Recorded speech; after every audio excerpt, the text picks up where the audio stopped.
में आज का जो हमारा टॉपिक है जी वो है सार्क यानी कि south Asian association for regional cooperation. ठीक है जी, साउथ एशिया जो है उस साउथ एशिया की ये ऑर्गेनाइजेशन है जो कि रीजनल कोऑपरेशन के लिए बनाई गई, यानी बाहमी जो ताउन है उस बाहमी ताउन के लिए जो है इसको बनाया गया कि साउथ एशिया की जो रीजनल कंट्रीज़ हैं 8 कंट्रीज़, जो पहले 7 थे अब 8 हैं, तो 8 कंट्रीज़ जो हैं इनके बीच में जो है वो रिलेशंस पैदा किए जा सके और कॉपरेशन जो है उसको बढ़ाया जा सके। तो देखते हैं कि साउथ एशिया जो है इसका स्ट्रक्चर क्या है और इसके एम्स एंड ऑब्जेक्टिव्स जो हैं वो क्या हैं सार्क के।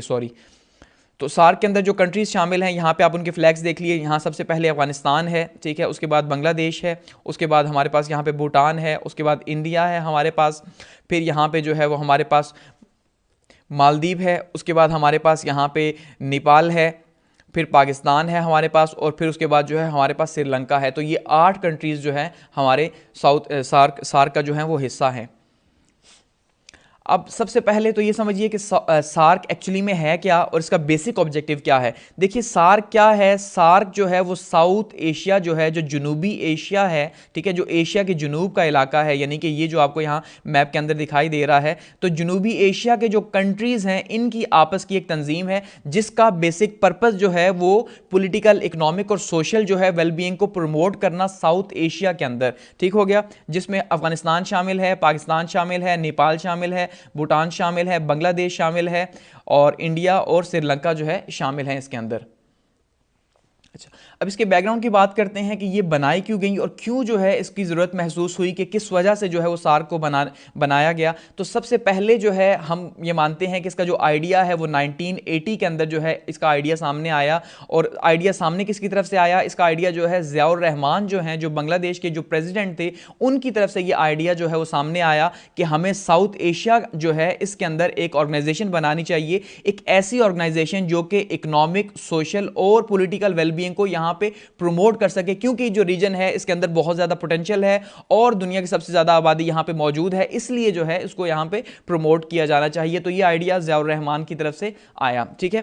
उसके बाद हम देखते हैं इसकी जो फॉर्मेशन हुई 8 दिसंबर 1985 को ढाका के अंदर जो है, ढाका बांग्लादेश जो है वहां पे इसकी जो है वो फॉर्मेशन हुई, उसकी बुनियाद रखी गई। इसका जो हेडक्वार्टर है वो काठमांडू नेपाल के अंदर है। ठीक है, और हेडक्वार्टर में जो है वो एक जो है सेक्रेटरी जनरल मौजूद हैं और साथ में उनके 8 जो है वो डायरेक्टर्स मौजूद हैं, यानी एक सेक्रेटरी जनरल और साथ में 8 डायरेक्टर्स जो हैं ये, और इनके नीचे जो सब जो इनका स्टाफ है वो वहां पे सेक्रेटरीट के अंदर मौजूद होता है। ठीक है, और इसके कॉजेज ऑफ फॉर्मेशन जो है वो क्या है, साउथ एशिया को एक प्लेटफॉर्म देना, एक ऐसा प्लेटफॉर्म देना जहां पे वो मिल बैठ के अपने जो इश्यूज हैं उसको रिजॉल्व कर सकें और अपनी म्यूचुअल जो ग्रोथ है उसके ऊपर काम कर सकें। ठीक है, अच्छा, इसके मेंबर कंट्रीज की बात करते हैं। अफगानिस्तान है, पाकिस्तान है, इंडिया है, भूटान है, नेपाल है, श्रीलंका है, मालदीव है और बांग्लादेश है। तो जो अफगानिस्तान है, पहले इसके 7 कंट्रीज थे साउथ एशिया के, लेकिन अफगानिस्तान जो है प्योरली इंडियन सपोर्ट की वजह से जो है इसमें शामिल किया गया। 2004 में जो है Afghanistan as a observer country जो है वो शामिल हुआ और उसके बाद 2007 के अंदर जो है इसको फुल टाइम जो है वो मेंबरशिप दे दी गई, सिर्फ और सिर्फ इंडिया की वजह से। क्योंकि साउथ एशिया एक्चुअली में हम बात करें तो ओवरऑल हमें देखने को मिलता है साउथ एशिया इंडिया का ही दूसरा नाम है, क्योंकि उसी का सबसे ज्यादा इन्फ्लुएंस सार्क के अंदर हमें दिखाई देता है। ठीक है,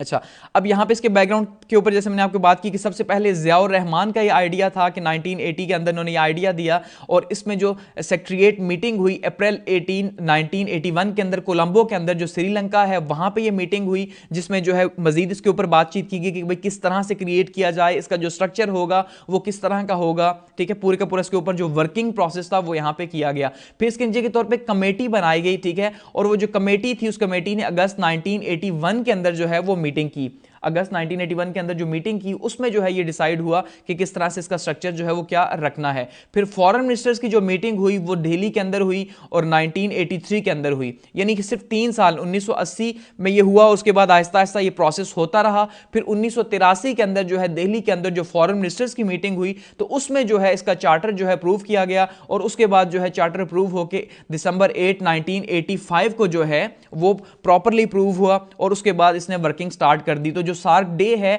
वो 8 दिसंबर 1985 को जो है वो सेलिब्रेट किया गया और अब जो है 8 दिसंबर को सेलिब्रेट किया जाता है सार्क डे।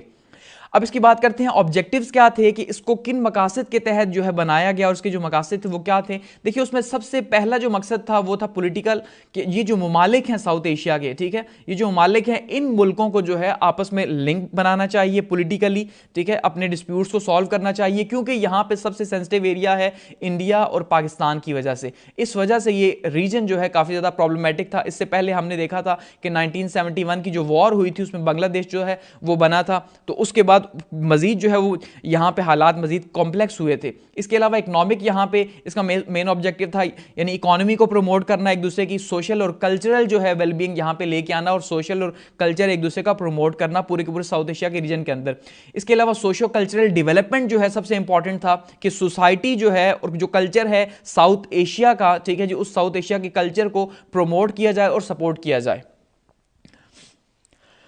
अच्छा, अब एरियाज ऑफ डेवलपमेंट की बात करते हैं कि जहां पे कॉपरेशन जो है वो हुई, कौन कौन से एरियाज थे ऐसे डेवलपमेंट के जहां पे कॉपरेशन जो है वो हुई। तो उसमें हम देखते हैं कि एग्रीकल्चर के ऊपर बात की गई, कि एग्रीकल्चर जो है जिनको ज़रूरत है कि वो डेवलप किया जा सके या उनके ऊपर काम करना है सार्क ने, उनके ये बात की जा रही है कि उसमें सबसे पहले एग्रीकल्चर है, ट्रेड है, साइंस है, टेक्नोलॉजी है, क्लाइमेट चेंज एक बहुत बड़ा इशू है, पॉवर्टी एलिवेशन है, ट्रांसपोर्ट है, ठीक है। तो ये वो सारे के सारे एरिया ऑफ डेवलपमेंट्स हैं जो कि चाहते हैं कि इनको डेवलप किया जाए और इनके अंदर कॉपरेशन बहुत ज्यादा जरूरी है। यानी एग्रीकल्चर, साउथ एशिया एक एग्रीकल्चर कंट्री है, ठीक है, एग्रीकल्चर के अंदर इनके बीच में जो है ताउन पैदा करना, ट्रेड के अंदर पैदा करना, साइंस एंड टेक्नोलॉजी के अंदर पैदा करना, क्लाइमेट चेंज के इश्यूज साउथ एशिया जो है उसके लिए बहुत बड़े प्रॉब्लम्स हैं, इनमें जो है कॉपरेशन पैदा करना, पॉवर्टी को साउथ एशिया से खत्म करना और ट्रांसपोर्टेशन का एक ऐसा लिंक बनाना कि जो सारे साउथ एशियन कंट्रीज को आपस में जोड़ सके। तो ये बेसिकली एरियाज ऑफ डेवलपमेंट हैं और यही एरियाज ऑफ कॉपरेशन भी सार्क के जो है वो तय पाए।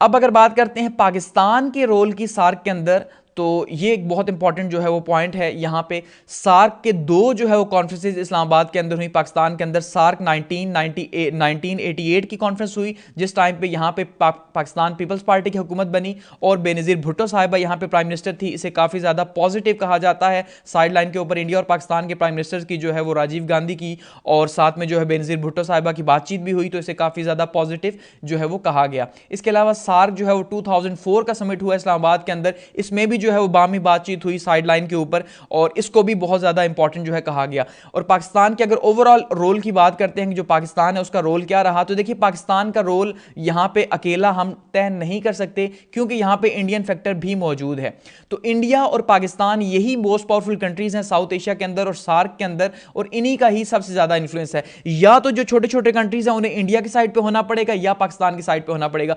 पाकिस्तान ने हमेशा ही पॉजिटिव जो है वो रोल प्ले करने की कोशिश की और अपनी तरफ से ये कोशिश की कि वो इंडिया के साथ जो डिस्प्यूट्स हैं वो सार्क के प्लेटफॉर्म से जो है उनको रिजॉल्व किए जा सके। उसमें काफी ज्यादा जो है वो कामयाबी भी मिली, लेकिन फिर कुछ इश्यूज ऐसे पैदा हो जाते हैं जिसके इंडिया के तौर पे यहां पे प्रॉब्लम होती है कि जैसे अब 1988 के अंदर हमने देखा पाकिस्तान के जो सार्क के साइड लाइन के ऊपर जो बातचीत हुई थी इंडिया पाकिस्तान की, तो उससे एक पॉजिटिव फिजा पैदा हुई। लेकिन उससे अगले साल हमने देखा 1989 के अंदर कश्मीर का जिहाद स्टार्ट हो गया और फिर से इंडिया पाकिस्तान के रिलेशंस खराब हो गए। उसके बाद फिर हमने देखा 1999 के अंदर जो कारगिल वॉर हुई, उसके बाद फिर पाकिस्तान के हालात खराब हो गए इंडिया के साथ।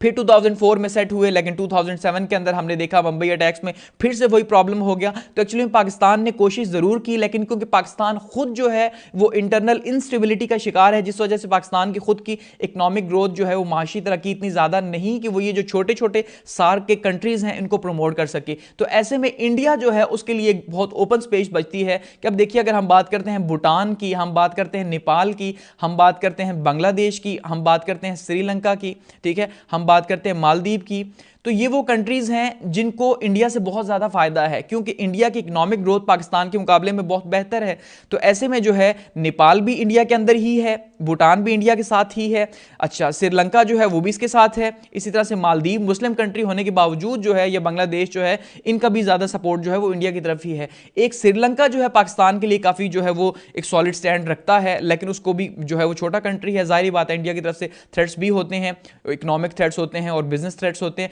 इसी तरह से हम बात करते हैं अफगानिस्तान की, तो अफगानिस्तान इटसेल्फ बहुत बड़ा प्रॉब्लम है। तो बीच में बचा पाकिस्तान, तो पाकिस्तान जो है वो हम देखते हैं अगर यहाँ पे ओवरऑल इंडिपेंडेंट होकर देखते हैं, न्यूट्रल होकर से हम कहते हैं, तो न्यूट्रली हम देखें तो पाकिस्तान जो सार्क की जितनी भी कॉन्फ्रेंस हुई पहले तो अच्छा रोल प्ले करता रहा 2000 तक, लेकिन 2000 के बाद खास करके हमने देखा, या 2010 के बाद बहुत ज्यादा हमें देखने को मिला, ठीक है, मुंबई अटैक्स के बाद जो एक हालात बने कि पाकिस्तान को आइसोलेट करने की कोशिश की इंडिया ने भरपूर तरीके से, यानी उसने भूटान को भी अपने साथ मिलाया, नेपाल को भी अपने साथ मिलाया, बांग्लादेश को भी फेवर्स दी, क्योंकि आज के टाइम पे सबसे इंपॉर्टेंट चीज फेवर्स ही